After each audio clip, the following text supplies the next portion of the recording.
everyone, welcome back to my YouTube channel, and today I'm going to be giving my predictions for week 30 Premier League fixtures. I know you guys are probably thinking, man, we're just going to have an international break right now, but that's why I think these fixtures are going to be so good. No one actually cares about the international break, so whatever football we get after the break, it's going to be amazing. And look at the sides we have playing. We have Man City, first place, versus third place, Leicester, and we also got Arsenal v Liverpool, and I know they've been having bad form in terms of the Premier League this season, but they're both into quarterfinals in terms of their European competitions, so they're going to be looking to build some sort of momentum so when they face their respective European sides in the quarterfinals. But before going to this video, you know I'm going to say make sure you guys like, comment and hit the big subscribe button right there, and make sure you guys give me your own predictions on who you think will win this weekend in terms of the Premier League. So the first game I'm going to be talking about is Arsenal v Liverpool. And I know you guys are probably thinking, man, like I said earlier, they've both been suffering poor form this season. Liverpool 7th and Arsenal 10th. So they pretty much got nothing to fight for in terms of the Premier League this season. But this is such an important game for both sides to build some sort of momentum for their European competitions.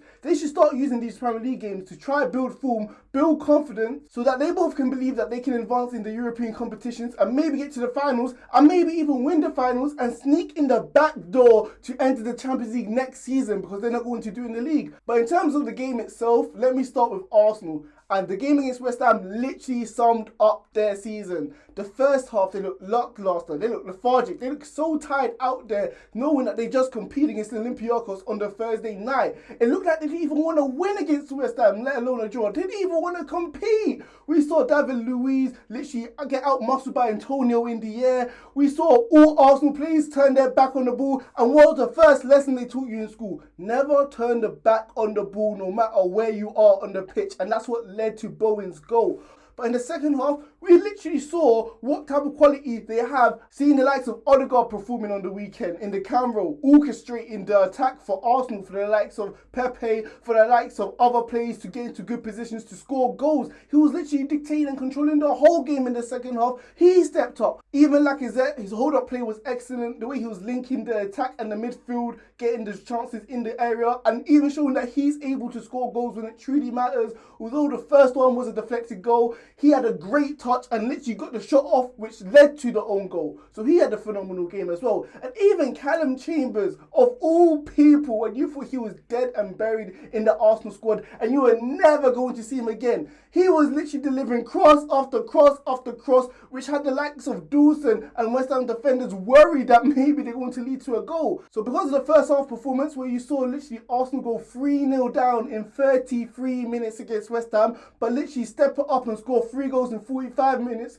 in the second half, that literally just shows you do not know what type of Arsenal side you're going to get against Liverpool. And don't make no two mistakes about it, Liverpool aren't any better. When we beat Leipzig 2-0, we should have won 3 or 4-0 the amount of chances we created. Mane, Jota, Salah was just wasteful that game. But then although we beat Wolves on the weekend, an ugly victory like Jurgen Klopp said, which I do love, don't get me wrong, we weren't creating any chances. I think the goal we scored was the only chance we actually created, that Jota shot, even though the goalkeeper should have saved it. But the more I think about this game, the more I think Arsenal have a great chance to finally beat Liverpool. And the way I see this game, the braver Arsenal are, the greater chance they have of winning this game. Arteta should not look to let Liverpool off the hook. Aubameyang, although he's been in poor form, although he was late in that game in the North London derby, which meant he couldn't start, Arteta has to start him. He can literally expose Trent, which we've seen so many left wingers do in terms of the Premier League, literally pinpointing him as our weakness and literally attacking him. And even if Arteta doesn't want to start Aubameyang on the left, he can start Aubameyang through the middle, because we like playing the high line. And although Phillips and Kabak have been playing good later on this season, we know that in behind they're going to be blitzed by the likes of Aubameyang, Pepe and Saka.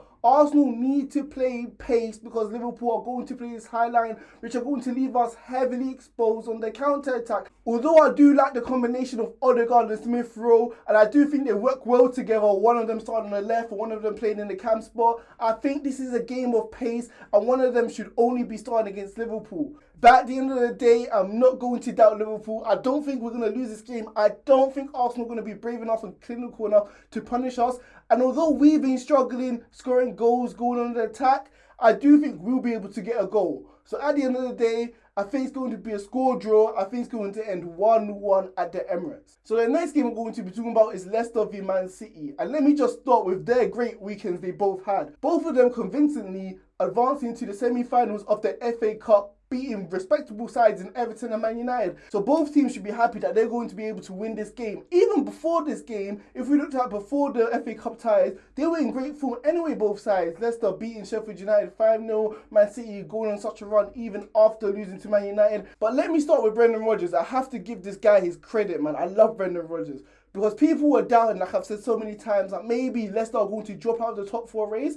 But even though they've had major injuries to Harvey Barnes and Maddison, and they've had to tinker with it, they have found a way to cope with these injuries. Even with Jamie Vardy having a massive goal drought, Iheanacho has been stepping up, playing alongside Jamie Vardy up front, showing that those two can play well together, like we saw against Man United, the way Iheanacho scored 2 goals. He's been in such great scoring spree. But in terms of Man City, they should be looking for payback. They should be looking for revenge, considering their embarrassing performance against Leicester at the beginning of the season, where they conceded 5 goals at home. But in terms of Man City's last game, it did take them a while to break down that compact defensive style Everton side, who did make it very, very hard for Man City. But at the end of the day, they were persistent, they were resilient, they kept going and going until Gundogan was able to score that beautiful header in the dying embers of the game to secure Man City the win. But in terms of this game, I think Man City are going to find this game much harder, considering that Leicester have a much better defence in Evans, Sionku and Fofana, and Ndidi playing that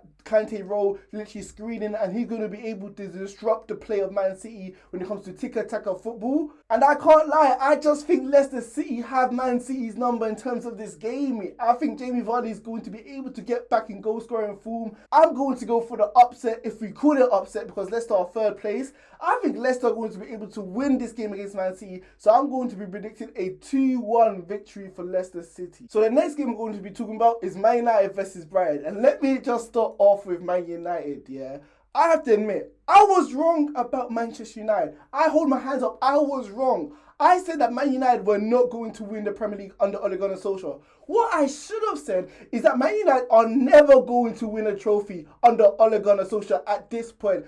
Always going to the quarterfinals, always going to the semi-finals, always the bridesmaid, but never the bride. They can never secure the win to go to the final, go to Wembley and actually win a competition. And what did Ole Gunnar Solskjaer do after the game? He didn't blame his players, he blamed the fixtures. He blamed every single game he's had to play. 3 games in 1 week he was blaming. But Man United, don't you understand? You're versing a Leicester side who are plagued with injuries. You've had a massive squad. You have Pogba, 85, 90 million. You have Van der Beek, 40 million. You have the likes of all these players to have the flexibility to rotate whichever players you want, and City small Leicester don't have these funds and don't have these magical players to sit on the bench, but they still performed and they were still able to win the game. I don't want to hear this Ole Gunnar Solskjaer, and I especially don't want to hear it from you, a winner within who was able to secure the treble in 1999 with a great squad. Out of all people, you should know how it is. You should know you have to play 3 fixtures in 1 week if you compete on all 4 fronts, trying to win every single trophy there is.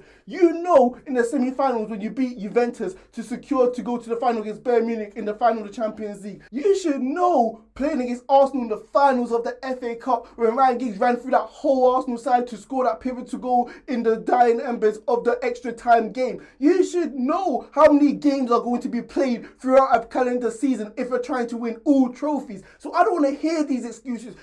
But Man United fans, in terms of this game, I think there's nothing you should be worried about. Despite Brighton having a great performance against a poor Newcastle side, winning 3-0, where Trossard and Lallana were absolutely brilliant, creating chances, scoring goals, Welbeck scoring a worldie as well. But in terms of the game, like I said, Man United got nothing to worry about because we know how Ole Gunnar Solskjaer operates. He loses a big, massive game, but he bounces back when speculation that his job's on the line or he's not good enough as a Man United manager. He'll bounce back and he'll be able to win. Paul Pogba didn't play well against Leicester, but in terms of the game, he did get an assist and he has got another 60 minutes under his belt. He had a great performance against Milan, winning the man of the match and showing that why Man United need another creative midfielder. So I think Man United are going to win at Old Trafford for once, which they don't do often. So I'm going to be predicting a 2-0 victory for Man United. So the next game I'm going to be talking about is Chelsea versus West Brom. And let me just start with Chelsea, man. They are still undefeated under Tuchel, winning that game against Sheffield United, which I can't lie, it was very, very boring to watch. It was a very dull game, but that's what you expect from a Chelsea Tuchel side.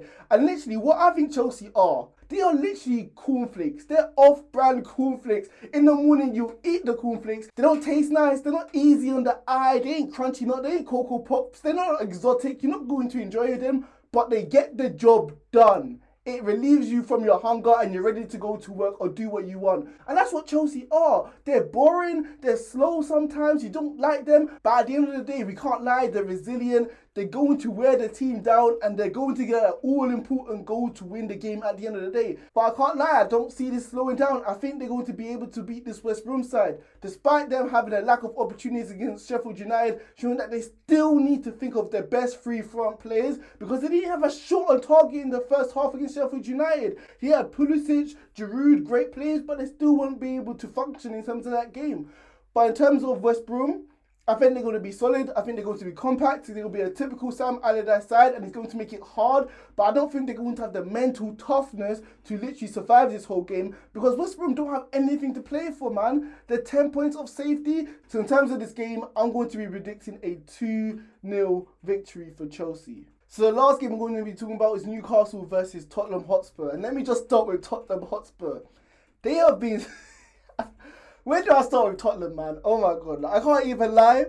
I saw this coming when the media are getting carried away, seeing that Tottenham Hotspur are actually title contenders.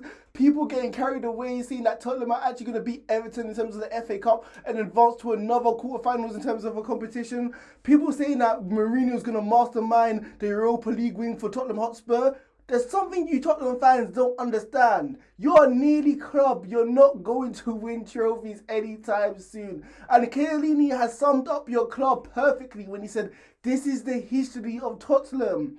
You're a nearly club. Yes, you huff and puff, but you won't blow the house down. You will not win those all-important games to win those trophies. And we saw a shocking display against Dynamo Zagreb where they literally melted down. Who would have thought Tottenham were going to be able to melt down in terms of the game, winning 2-0 in the first leg and then conceding 3 goals in the second leg? Who ever thought that was going to happen? Wait. We've seen that happen before. We saw them melt down against West Ham earlier this season, conceding 3 goals in 12 minutes at the end of the game. But Tottenham have to wipe their tears and leave their sorrows in the dust because they have so much to play for in terms of this season. They're still fighting for a top 4 race, which they're well capable of actually getting in. And what a place to go. They're versus Newcastle United, who look diabolical against Brighton, who look like they have no spirit, no heart in terms of the game, and they didn't even want to win the game. You'd think that your relegation rivals, you would actually show up and compete against this side, but they didn't even do that. With Tottenham winning their last game against Aston Villa without Grealish, which ain't really impressive because if you take Grealish out of Villa, you're basically taking Villa out of Aston Villa. They're absolutely atrocious without their key player.